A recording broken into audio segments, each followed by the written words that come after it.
We are very happy to welcome now our special guest from New York, Jane Kallir. Fine. Thank you for your journey to Austria, to Salzkammergut. Jane Kallir is known as director of the Galerie Saint-Étienne in New York and president of the Kallir Research Institute. Of course, famous and well known as well as author and editor of the first Catalogue raisonné about Egon Schiele, published in 1990 and 1998, and now online on egonschiele.org. She also worked intensively on Gustav Klimt, of course, in the time of the Viennese art at this time. She is author of a lot of publications, 8 books around this time. In 1980, she published a book about Austrian art in the fin de siècle with Gustav Klimt and Egon Schiele. In 1981, she published about Austrian Expressionism. 1986, she published a book about Viennese design and the Wiener Werkstätte, and in 1989, about the masterpieces from Gustav Klimt. Jane Kallir is also curator, of course, and curated several dozens of exhibitions in America, East Asia, and Europe. A lot of them with focus on Egon Schiele and Gustav Klimt. And we are very happy that today she will speak about the life and the work of her grandfather, Otto Kallir, and his way from Austria to America. Thank you, Jane. Vielen Dank. Thank you all very much.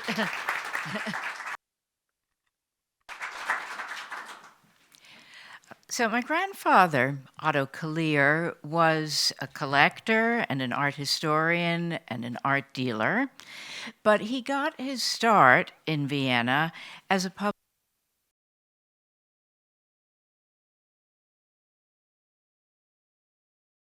containing original graphics. In 1919, he teamed up with Richard Kohler to create an art imprint, the Verlag Neue Grafik, under the umbrella of Kohler's publishing consortium, the Ricola Verlag. Through the Verlag Neue Grafik, Kallir established relationships with a number of the artists he would later represent, including Lasker, Jungnickel, and Kubin. One of my grandfather's earliest publications was a portfolio containing reproductions of 10 Klimt drawings, with an introduction by Gustav Gluck, then director of the Kunsthistorisches Museum. Quote, wenn man Klimts Lebenswerk überblickt, wrote Gluck, so erscheint einem am größten als Zeichner. Seine Zeichnungen sind nicht reine Studienbehelfe und selbst wenn sie der Entstehung eines Gemäldes vorangehen, machen sie doch den Eindruck von selbstständigen Kunstwerken. The feedback there is okay. The appreciation of great drawing was one of the threads that would tie together my grandfather's subsequent efforts on behalf of both Schiele and Klimt. But there are significant differences between Klimt's and Schiele's drawings. While Schiele largely lived off sales from his works on paper, which were more appealing to many collectors than his oils, Klimt seldom sold his drawings. And Schiele's watercolors and drawings, with their bold lines and strong colors, have more wall power than Klimt's delicate, largely monochromatic works on paper. Beautiful though his drawings are, Klimt has always been primarily known for his paintings. And those differences would have a significant impact on the posthumous reputations of each artist. By 1923, the inflationary boom that had fueled the rare books market was waning, and Richard Kohler was on the brink of bankruptcy. Kallir decided to cut his ties with the Ricola Verlag and open a gallery in Vienna, the Neue Galerie. He renamed his Verlag the Johannespresse after my father, who was also born in 1923. Sheila was the subject of the Neue Galerie's first exhibition, and my grandfather would devote much of his life to sustaining and expanding the artist's reputation, first in Austria and later abroad. Kallir's attempts to promote Klimt are less well known because it proved a lot harder to organize exhibitions of his work. Often it simply wasn't possible to obtain a sufficient number of paintings. For example, I only recently learned that my grandfather wanted to present a Klimt memorial exhibition at the Hagenbund in October 1925. Noting that such a presentation was long overdue, given that Klimt had died in 1918, he declared that this show would include, quote, sämtliche irgendwie bedeutende Werke Klimts, sowohl die aus privatem wie aus staatlichem Besitz. The exhibition was supposed to fill the entire Hagenbund and, quote, zum ersten Mal eine Gesamtübersicht über das ganze Schaffen Klimts ermöglichen. Given the intended scope of this project, surprisingly little time seems to have been allowed for advanced planning. My grandfather was still sending out loan requests in September 1925, and the show was supposed to open on October 10th. On September 28th, Serena Lederer, who was then vacationing in Venice, sent my grandfather a telegram confirming that she would lend everything in her substantial Klimt collection, with the exception of family portraits and philosophy. Kallir sent her the bad news 2 days later. Quote, dagegen die Klimt-Ausstellung in Hagenbund von allen möglichen Seiten intrigiert wurde, habe ich die ganze Sache verschoben. Instead, the Klimt exhibition took place at the Neue Galerie in May 1926. The focal point of this show was the Lederer loans, although my grandfather also borrowed works from Klimt's mother, the Flöge sisters, and others.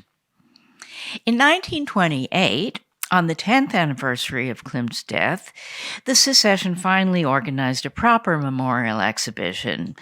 But my grandfather did so first, beating out the Secession by about 2 months. Sorry, I skipped a slide. This is the later loans that were shown in 1926. And this is a cross-section of things from the Neue Galerie's Klimt Memorial Show in 1928. That show opened on March 30th, 1928. And its contents, which can be pieced together from correspondence and reviews, were really pretty impressive. But the show so far hasn't gotten a lot of scholarly notice, perhaps because Klimt was paired with the landscape painter Bruno Lauterbach. I imagine that pairing was necessary because the Neue Galerie was quite large and it just wasn't possible to get enough Klimt paintings to fill the space. Still, my grandfather remained undaunted, and in fact, he was going to send the 1928 Klimt show to New York, where, according to the Neue Galerie's press release, art historians were clamoring for such a presentation. Quote, bisher scheiterte das Beginnen an der Unmöglichkeit, genügend bedeutende Bilder Klimts zu einem solchen Versuche erhalten zu können, my grandfather wrote in the press release. I suppose I need not add that that's what happened again here. Klimt wouldn't have a one-person show in New York for another 30 years. At the time of the Anschluss in 1938, my grandfather owned 3 Klimt paintings, and these 3 landscapes would, in the ensuing decades, help seed Klimt's international reputation. Because my grandfather left Austria in June 1938, before the Nazis had imposed acid controls and punitive taxes on Jews, he was able to export much of his art, either as personal property or through the Neue Galerie, which he'd transferred to his quote-unquote Aryan secretary, Vita Künstler. Austria's pre-existing export laws didn't require permits for the work of living artists or artists who, like Schiele and Klimt, had died within the last 20 years. In February 1939, Kallir opened the Galerie Saint-Étienne in Paris with a show that included his 3 landscape paintings by Klimt, as well as paintings by Waldmüller, Gromacko, Feistauer, Schiele, and Kokoschka.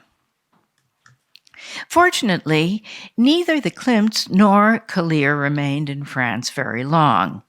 Because the French wouldn't grant visas to my grandmother, father, and aunt, the family had to find another country that would take them all. And in August 1939, they set sail for New York. The art followed shortly thereafter. In November 1939, the Galerie Saint-Étienne opened on West 57th Street. My grandfather kept the French name, thinking that he might maintain a Paris branch, but Hitler's invasion of France in 1940 pretty much ended that possibility. Kallir's 3 Klimt landscapes made their U.S. debut in the summer of 1940 at a Saint-Étienne exhibition titled Saved from Europe. The show, my grandfather explained in the press release, comprised, quote, European masterworks which have recently been brought to this country and have thus escaped destruction by air raids, fire, or water, or at best, he added facetiously, the honor of wandering into some Nazi collection, end quote.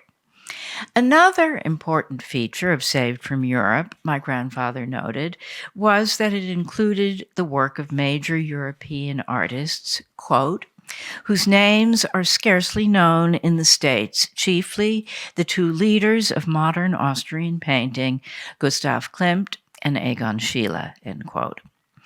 Reviewers were not impressed. Quote, a good many of these canvases are definitely worth saving from Europe, the New York Herald Tribune declared. However, we are not sure that the reception here to the paintings of Schiele and Klimt will be all that may be expected from them. It is difficult to awaken enthusiasm at this time for artists so little known and appreciated here, and for many years passed from the contemporary scene in Europe. End quote. In November 1941, the Galerie Saint-Étienne presented Schiele's first American one-person show, again with disappointing results. Only this one oil sold. It was purchased for $250 by an Austrian refugee who paid off the sum over several years in monthly installments of $13.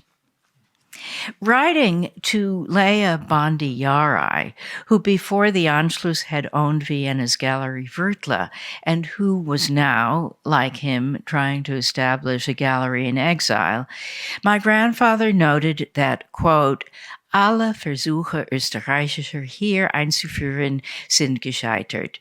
Nur französische Zeichnungen sind hier zu verkaufen.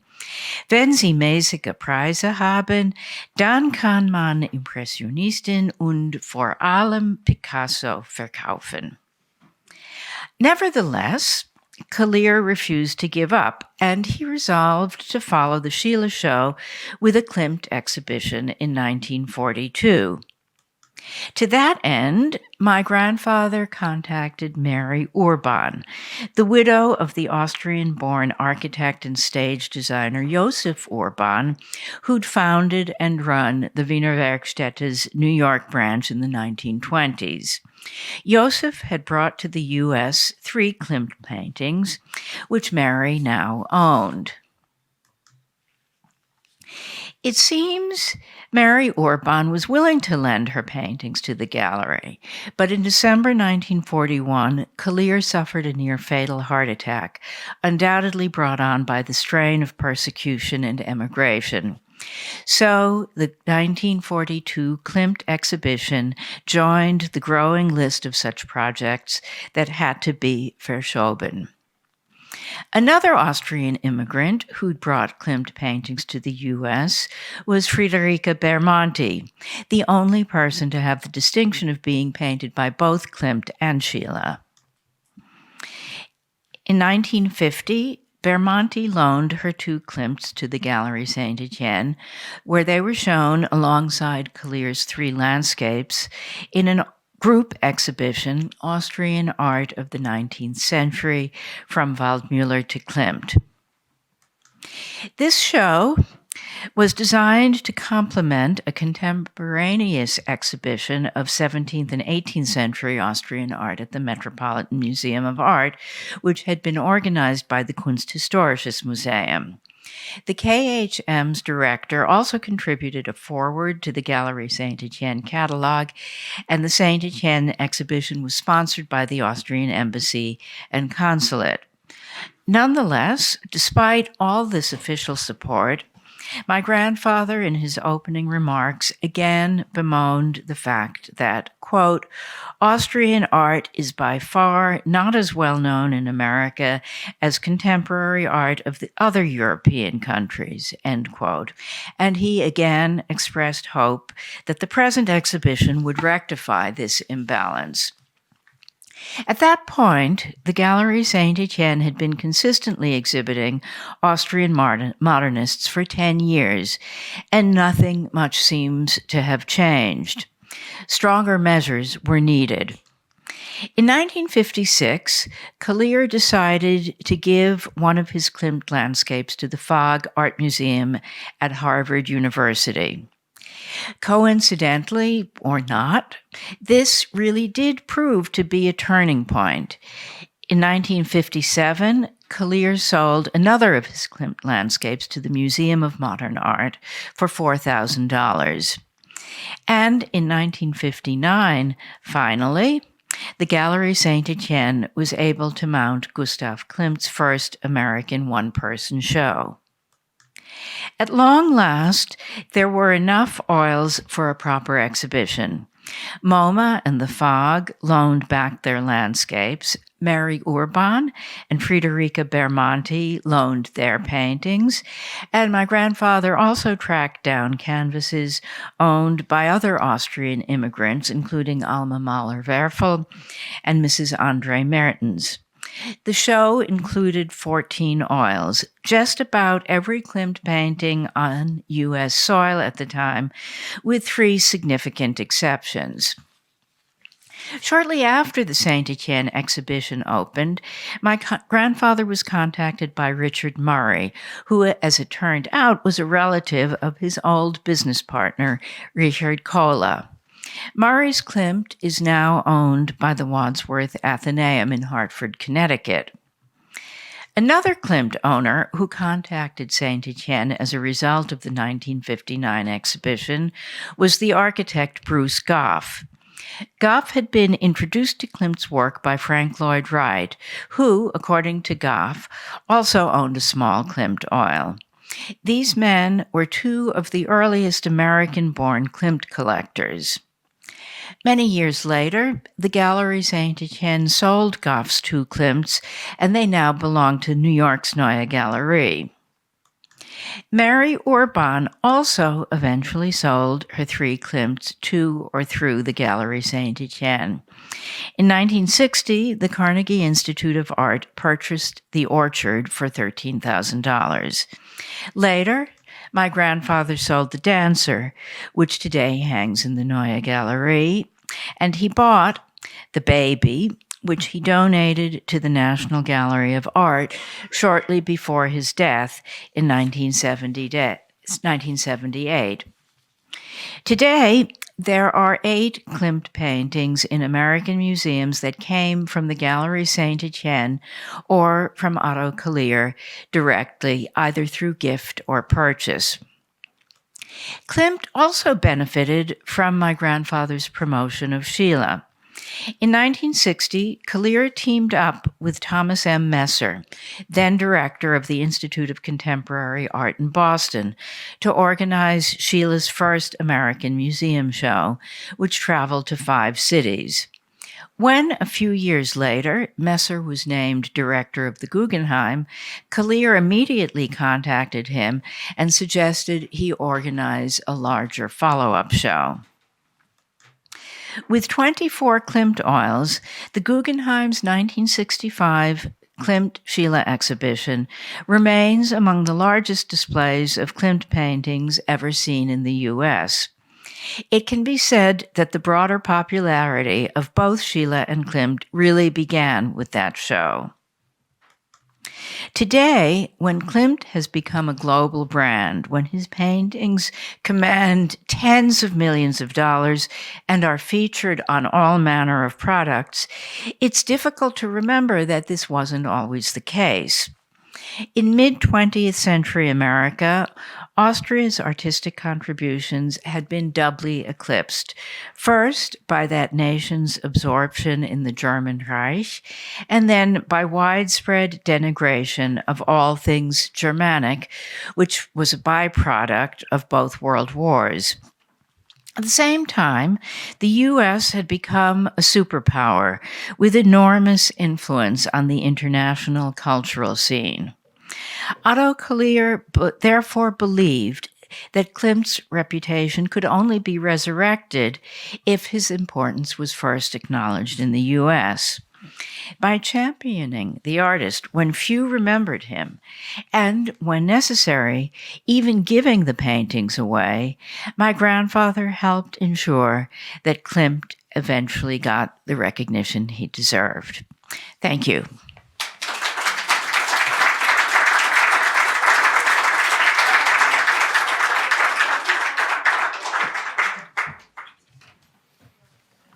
Thank you, Jane, for presenting this impressive way of your grandfather. Thank you. Any questions? Sie können Ihre Frage auf Deutsch stellen, wenn Sie wollen.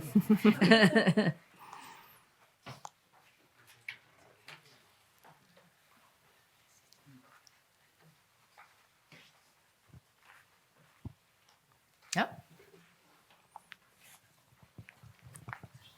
Chance ergibt sich selten. Ja, bitte, Frau Dr. Bisons. He exhibited, yes. Your grandfather also exhibited many drawings, isn't it? He exhibited drawings all the time. But if you're going to promote Klimt to people who aren't familiar with him and who aren't connoisseurs of drawing, it's hard to make an impression without the paintings. Mm-hmm. Thank you very much for your... Wait for the microphone, please. Thank you very much. And I have the question, was it important for the reception of Klimt that James McNeill Whistler's paintings were so famous in USA? Or? I don't think that had anything to do with it. I don't know that anyone has done work on the Bruce Goff, Frank Lloyd Wright connection here. They were interested in this sort of fin de siècle design very much, and certainly interested in Whistler, and whether for them that was important. It's possible. I wouldn't rule that out. But for the general public, no, not at all. I understand.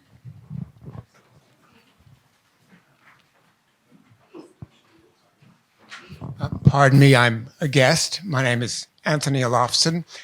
I'm familiar with the work of Wright. Mm-hmm. In the catalog of Klimt's work, there's a painting of Klimt's mother, which says location unknown. Uh-huh. But it hung in the dining room of Frank Lloyd Wright. That's really interesting because Bruce Goff, when he contacted the gallery, mentioned that Wright owned a painting, and I was wondering if anyone had ever identified that. So you just did, but we don't know where it is. It was in Wright's possession for 60 years or so, and sold by his widow at auction in London about 20 years ago, very discreetly. But I have this from direct factual documentation because I worked in the Wright archives. That's fabulous. And great. Wright also had the sketchbooks of Klimt, the early drawings, which were a gift from Paul Frankel in around 1929 in New York. That's great. So, great information. Again, my modest contribution to this great event, but thank you. Yeah, you should. Do you know the catalog raisonné number of? Not offhand, but I remember when I did my original research, starting in Vienna in the mid '80s, and I went through the catalog because I knew that Wright was very adored Klimt, and he wrote about Klimt, one of the few artists he ever wrote about. And again, pardon me, I'm no expert, but if I recall, when Wright was visiting Vienna in the summer of 1910. Of course, he wanted to meet Klimt, but Klimt wasn't available. But he did go to the Gallery Mietke. And again, I may be incorrect, but I believe that Klimt's landscapes were on view. When Wright came back from Europe in the fall of 1910, he altered his drafting style and created elements of landscape which very much reflected Klimt's landscape style. Well, I think, Sandra, you have a speaker now for your next Klimt Symposium. My apologies. I didn't expect to say anything, but anyway, again, thank you. Thank you for this important point. I think we will contact you as soon as possible. Andrea Jungmann, bitte. Da. Because I thought if it was an auction, it's not secret, you know. I was going to say, because it would be interesting. 20 years ago is the 90s, so it's all recorded, yeah. But you never heard of it. No, I don't know which one. Yeah, I don't know. That's what I wanted to ask. Which one it was? Who? You know. I think I know. This must be this black painting of an old woman of 1908. Small, high rectangular painting in New York now. Yes. Now that was Goff's. The painting that I showed, Bleiches Gesicht. That's. No, not this one. An old. Old yeah. Woman. This is the. But didn't he speak about the mother of Klimt, the painting of Anna Klimt? Perhaps. I thought he was talking about Anna Klimt, this famous. Also, Weidinger did some research. No, the big one, oder? Anna certainly Klimt. not. Okay. Okay. Come here.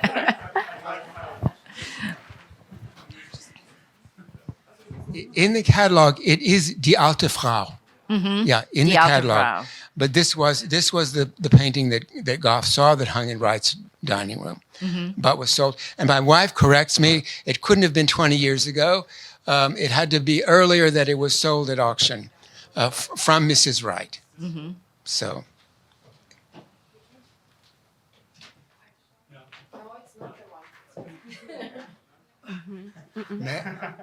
May I? Na, ich dachte die andere. So, jetzt bin ich. Because this one was sold at an auction at a very low price. Yes, it's that one. That shows what greed does. She got a bad price for it. It's that one. That's it. So this was listed as unknown. Yeah.